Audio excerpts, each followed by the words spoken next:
কিরে ভাই তুই কি শুরু করলি? রাতে 3টা বাজে বেটা, তুই রাতে 3টা বাজে এত জুতো জুতো কান্দন লাগে? তুই বেটা ঘুমাইতে দে একটু, তোর লাগে একটু শান্তি মতো বেটা একদিন ঘুমাই জানি, তুই খালি প্রতিদিন বেটা খালি কান্দাকান্দি করস। তুই কে লাগে কান্দ সেটা কথা শোনাবো। তোর সমস্যা কি ভাই? এই রোজের একটা লোক দিছিলাম, লোকটা কই? জমিদারটা কই? আজকে 7 দিন হয়েছে ডিউটির জানা, কি সমস্যা? ডিউটির জানা কিনলে? আরে মিয়া রে কি লোক দিছেন মিয়া? সারাক্ষণ খালি কান্দাকাটি কান্দাকাটি কান্দাকাটি করে মিয়া। এই কিছু কর আর কি সমস্যা কই বলতো আমার কাছে এটা কোনা, সারাক্ষণ খালি কান্দাকাটি করে। আছে একটা মিয়া মুসিবত। ওই মেয়ে, ওই কি হয়েছে তোমার? ডিউটির জানা 7 দিন ধরে কি হয়েছে? কিছু কও না বলে? ভাই ডিউটি কিভাবে যাইম ভাই? আজকে 7 দিন ধরে ভাই অসুস্থ।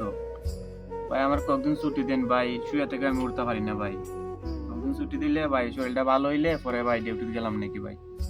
এত বংশন বুঝি না, কাল সকালে যদি ডিউটির যাস 7টা বাজে রেডি থাকবি, আর যদি না যাস তাহলে রুমের টানে ঘাটতি করতে গোছাই বাড়ি যাবি গে বাস।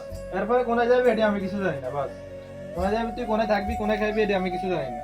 রুমতে পারা যাবি, ডিউটি না যাবি। কি বিদেশ আইলাম, ফ্যামিলিও বুঝে না, কোম্পানিও বুঝে না, কেমনে যেন বুঝাই তারা রে।